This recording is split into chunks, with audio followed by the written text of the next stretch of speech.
यह कहानी एक ऐसे जांबाज की है जो एक नहीं, दो नहीं, तीन बार दुश्मनों की गोलियों के सामने छाती तान कर खड़ा हो गया था। देश ने भी इस बहादुर बेटे की छाती को हर बार मेडल से सजा दिया था। अशोक चक्र, वीर चक्र, सेना मेडल, गैलेंट्री इत्यादि से नवाजा था उसको। जम्मू कश्मीर के भादरवा गांव में एक किसान के बेटे ने फौज को ज्वाइन किया। जैसे ही रेजिमेंट ज्वाइन की तब तक किसी को भी पता नहीं था, साधारण सा गांव का भोला भाला सा लड़का एक दिन ऐसे फौलादी इरादों को अंजाम देगा कि उस पर हम सबको नाज होगा। यह बात 1987 की है। मिलिट्री इंटेलिजेंस के हवाले से खबर आई कि पाकिस्तान ने सियाचिन ग्लेशियर में बिलापोन दर्रे के ऊपर एक पोस्ट बना रखी है। सियाचिन ग्लेशियर दुनिया का सबसे ऊंचा बैटल जोन है, जहां पर तापमान हमेशा -डिग्री पर रहता है। इस ऊंचे युद्ध जोन में लड़ना इतना आसान भी नहीं होता है। फिर भी मिट्टी के लाल रात दिन यहाँ पर जमे हुए रहते हैं। यहाँ तक कि तापमान -50 पर भी चला जाता है। ऑक्सीजन लेवल बेहद गिर जाता है और कदम कदम पर कई 100 फीट गहरी बर्फ की खाई, चारों तरफ मौत का खतरा ही खतरा मौजूद है। ऐसे में 21,000 फीट की ऊंचाई पर बनी यह पोस्ट पाकिस्तान और भारत दोनों के लिए महत्वपूर्ण पोस्ट मानी जा रही थी, क्योंकि इस पोस्ट से पूरी साउथर रेंज और सियाचिन की हर घटना पर नजर रखना आसान था। इतनी ऊंचाई पर बैठा दुश्मन हमारे हेलीकॉप्टर के साथ ही भारतीय फौज के हर मूवमेंट को बड़ी आसानी से नोटिस कर रहा था।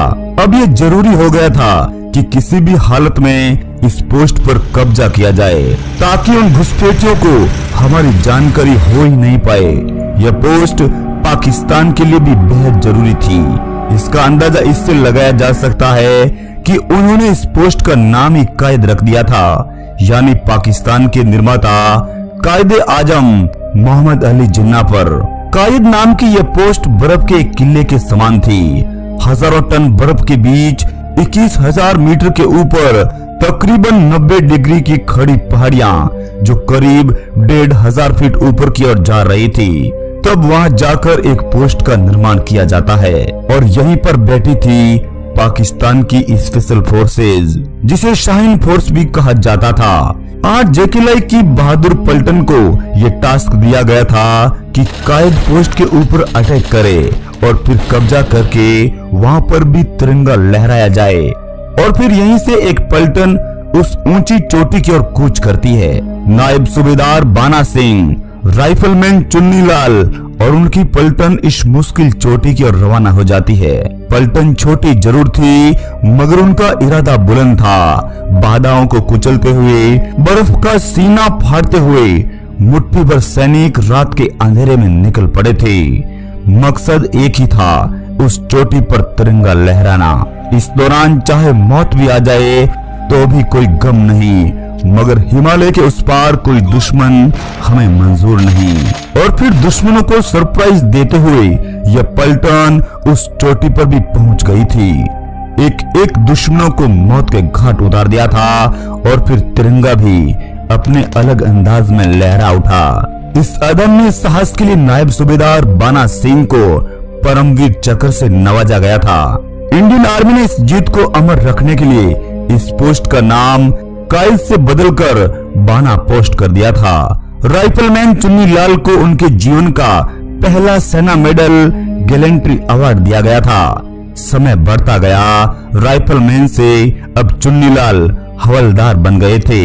जब साल 2000 का चल रहा था, तब चुन्नी लाल जम्मू कश्मीर के पुंछ सेक्टर में पोस्टेड थे। एलओसी पर पोस्टेड कोई भी फौजी अपनी जान हथेली पर लेकर रात दिन अपने देश की सेवा करता है और किसी भी समय अपनी जान पर खेलने के लिए तैयार रहता है। आज से करीब 22 साल पहले एक ऐसा ही वाकया घटित हुआ था। तारीख थी 24-25 अगस्त 2000 की। पाकिस्तान की तरफ से लगातार बमबारी की जा रही थी। पाकिस्तान की एक पलटन हमारी एक पोस्ट की ओर आगे बढ़ रही थी। पोस्ट पर मौजूद भारतीय आर्मी भी उन घुसपैठियों का इंतजार कर रही थी। जैसे ही पाकिस्तानी सेना करीब आई तो फिर हवलदार चुन्नी लाल ने अपनी मशीन गन से ऐसी तबाही मचाई कि हर तरफ पाकिस्तानियों की चीखें गूंज रही थी। चुन्नीलाल एक बंकर से दूसरे बंकर तक जाकर अपने साथियों का मनोबल बढ़ा रहे थे। दुश्मन के हौसले पस्त होने लगे, उनके पांव उखड़ गए थे। जैसे ही पाकिस्तानी घुसपैठिए एकदम पोस्ट के करीब आए तो फिर हवलदार चुन्नीलाल और 4-5 सैनिक उन घुसपैठियों पर टूट पड़े थे। अब यह लड़ाई गुत्थम गुत्था हो गई थी, हर कोई खून से नहा रहा था। फिर भी आसमान में भारत माता के ऐसे जयकारे गूंज रहे थे जैसे देश को आज ही आजादी मिली हो। चुन्नीलाल इस कदर लड़ रहे थे कि आज इन पाकिस्तानियों को देश की सरहद से जिंदा वापस नहीं जाने देना है। चुन्नीलाल का खून खौल उठा था। अपनी सरहद में दुश्मनों को पाकर उन्होंने मशीन गन को उठा लिया था और फिर उसी रात में हवलदार चुन्नीलाल ने ऐसा तांडव किया, महज एक ही रात में 12 पाकिस्तानी घुसपैठियों को अकेले ही मार दिया था। चुन्नीलाल की इस असाधारण वीरता को देखते हुए भारत सरकार ने उन्हें वीर चक्र प्रदान किया था। हवलदार चुन्नीलाल की कहानी यही खत्म नहीं हुई थी। जैसे इस साल 2007 का आया तो फिर चुन्नीलाल हवलदार से नायब सूबेदार बन गए थे।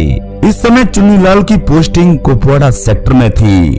कुपवाड़ा LOC के एकदम करीब ऐसी जगह है जहां से हर वक्त घुसपैठिए भारत में घुसने की फिराक में रहते हैं, लेकिन इंडियन आर्मी इन घुसपैठियों के मंसूबों को हर बार धराशायी कर देती है। जब नायब सूबेदार चुन्नीलाल यहाँ पर पोस्टेड थे तब उन्हें भी ऐसा ही टारगेट मिला था कि देश की सरहद में एक भी आतंकवादी घुस नहीं पाए। साल 2007 24 जून की वो काली रात, ठंड में बदन कंपकपा रहा था, पारा लगातार नीचे गिर रहा था, दृश्यता शून्य पर पहुंच चुकी थी। नायब सूबेदार चुन्नीलाल को भी अंदेशा हो गया था कि आज की रात कुछ तो गड़बड़ होने वाली है। इसी के साथ उन्होंने अपनी टीम को अलर्ट कर दिया था और फिर जैसे ही रात के 3:30 बजे तो फिर अचानक हलचल महसूस होने लगी। भारतीय सेना को अलर्ट देखकर उन्होंने भी फायरिंग शुरू कर दी थी। करीब 1 घंटे तक ताबड़तोड़ जवाबी फायरिंग होती रही। दुश्मन के पैर डगमगाने लगे और अचानक एकदम फायरिंग रुक सी गई थी। नायब सूबेदार चुन्नीलाल अपनी टीम को लेकर उस जगह को खंगालने लगे, कहीं कोई टेररिस्ट छिपकर तो नहीं बैठा है। और फिर थोड़ी देर आगे बढ़े ही थे कि उनका अंदाजा एकदम सही निकला। झाड़ियों के पीछे से अचानक गोलियों की बौछार आ गई थी। सबसे आगे चल रहे 2 जवान गोली लगने से घायल हो गए थे। चुन्नीलाल ने अपने ट्रेनिंग को याद करते हुए अपने साथियों को उन्हें कवर देने के लिए बोला। तेज गति के साथ आगे बढ़कर उन दोनों सिपाहियों को सुरक्षित जगह पर लेकर आ गए थे। अगले ही पल उन आतंकियों पर ताबड़तोड़ गोलियां बरसाकर 2 घुसपैठियों को वहीं पर ढेर कर दिया था। उसके बाद भी नायब सूबेदार चुन्नीलाल को पूरा भरोसा था कि आतंकी अभी भी छिपे हुए हैं। जैसे ही इधर उधर नजर दौड़ाई तो फिर एक आतंकी LOC की ओर भागता हुआ नजर आया। चुन्नीलाल की एक गोली और सामने भी दुश्मन था एक। कुछ ही पलों में उस दुश्मन के चिथड़े उड़ा दिए थे, मगर उस आतंकी ने भी मरते मरते एक गोली का फायर चुन्नीलाल की तरफ खोल दिया था और ये गोली नायब सूबेदार चुन्नीलाल को चीरते हुए निकल गई थी। जब तक उन्हें रेस्क्यू करते तब तक उन्होंने भारत माता की मिट्टी पर ही अपनी शहादत दे दी थी।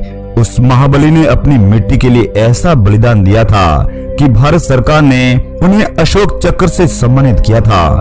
नायब सूबेदार चुन्नीलाल आतंकियों से लोहा लेते हुए शहीद हो गए थे, मगर देश की इस मिट्टी पर दुश्मनों को टिकने ही नहीं दिया था। माँ भारती के ऐसे लाल को बार बार नमन करते हैं। जय हिंद, वंदे मातरम।